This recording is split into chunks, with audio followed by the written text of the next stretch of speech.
প্রিয় দর্শক, আসসালামু আলাইকুম। জেট-এনসির সক্ষমতা নিয়ে আর কোনো বিতর্কের সুযোগ নেই।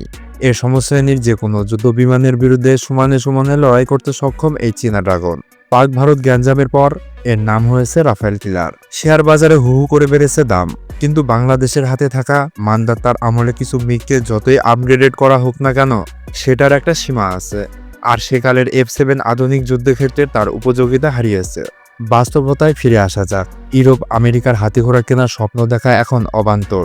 অর্থনীতি এক প্রকার মন্দা অবস্থায়, তাই হাতের নাগালে যা পাওয়া যায় সেটা দিয়ে যুদ্ধবিমানের বহরকে ঢেলে সাজাতে হবে বাংলাদেশকে। পশ্চিমা ফাইটার বহরে যুক্ত করার চিন্তা থাকলে সেটা জায়গায় সেটা থাক, কিন্তু বহরের মেরুদণ্ড গঠনের জন্য এই মুহূর্তে চীনা জেট-এনসির বিকল্প আর কিছু হতে পারে না। সেটা পাকিস্তান দেখিয়ে দিল। আশা করি কর্তা ব্যক্তিরা এই ব্যাপারে ইতিমধ্যে কাজ শুরু করেছে।